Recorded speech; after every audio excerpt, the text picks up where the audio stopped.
Hi friends, welcome back to my channel. So I am Dipali, and today we all read chapter number 3 of Great Expectation by Charles Dickens. Okay, so let's start. So friends, let's read it. I knew my way to the old battery in the churchyard. I saw a convict sitting before me, his back towards me, and he was sleeping soundly. I went up and touched him on the shoulder. He jumped, and I saw that he was not the same man but another man. He too was dressed in the same manner and had a great iron on his leg. So friends, इसमें क्या रखा है उसने कि मैंने old battery जहाँ उस मतलब जिस जगह पे old battery in the church yard वहाँ पे जो कन्विक्ट था वो उसने उसे बुलाया था। तो जब वो वहाँ पे गया तो उसने एक दूसरा कन्विक्ट देखा जो बैठ रखा है, मतलब उसके पहले बैठ रखा है। हिज बैक गॉट टूवर्ड्स, जो उसका बैग था, मतलब वो पीठ के बल था पिप के, और वो सो रहा था साउंडली, मतलब आवाज़ करके। और फिर वो गया उसके पास, और जैसे ही उसने उसके कंधे पे हाथ रखा वो कूदा, और उसने देखा कि वो जो था वो सेम मैन नहीं था, मतलब वो सेम आदमी नहीं था पर दूसरा था। पर उसने भी वैसे ही कपड़े पहन रखे थे, और उसके पैर में वही आयरन था लेग में। ठीक है, next is I ran in another direction leading to the old battery.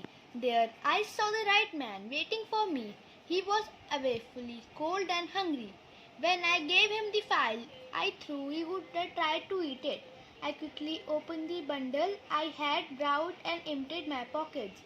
He began to eat hungrily. So इस पैराग्राफ में पिप ने बताया कि मैं दूसरे डायरेक्शन में leading to the old battery के पास गया, तब मैंने वहाँ पे सही आदमी को देखा। वो मेरे इंतज़ार कर रहा था। वो भूखा था और ठंडा भी था, मतलब ठंड से काँप रहा था।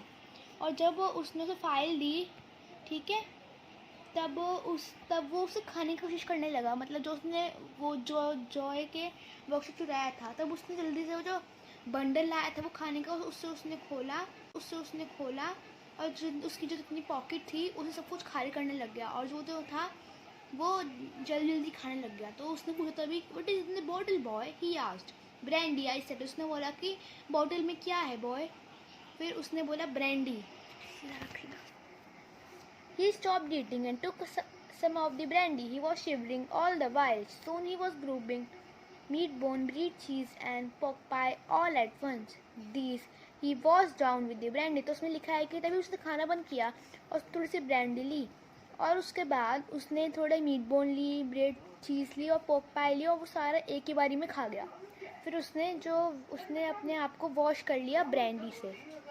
Okay, next is After some silence, I said, "Won't you leave any of it for him?" थोड़ी शांति के बाद उसने पूछा कि क्या तुम किसी और के साथ हो, मतलब क्या तुम लीव हुए हो किसी और के साथ। उसने बोला, ही आस्क्ड, कौन वो। Him over there, I said. I found him sleeping and through it was you. तो उसने बोला कि वहाँ उस तरफ मेरे को लगा कि वो सो रहा, मैंने उसे सोता हुआ पाया और मुझे लगा था कि वो तुम हो। तो उसने बोला, he help my with the collar started, मतलब उसने कॉलर पकड़ा और उसकी तरफ देखने लग गया। कहाँ है वो, where is he, show me the way he when, give me the file boy, he asked. उसने बोला, कहाँ है वो, मुझे बताओ वो किस तरफ गया, मुझे फाइल दो boy. He sat down on the wet grass like a madman, filled at the iron on his leg. तो उसने क्या वो गीली घास में बैठा और एक पागल आदमी की तरह वो जो आयरन था उसे निकालने लग गया, मतलब उसे तोड़ने लग गया। I told him I must go, but he took no notice of me. The best thing I could do was to quietly slip off. At some distance I stopped. I heard the file still going in the cold and mist. So इसमें है कि मैंने उसे बताया था, पर I must go but he took not, वो जाने लगा था पर उसने कोई नोटिस नहीं किया उसके ऊपर। ये बहुत अच्छी थिंग थी, तो वो ना कोई आवाज़ करके थोड़े, मतलब वो गया भागा और थोड़े डिस्टेंस पे वो रुक गया, और उसने फाइल को दोबारा सुना। वो अभी भी चल रही थी ठंड और उसमें। Okay friends, so this is the chapter number 3 and I see you in my next chapter, chapter number 4. Okay.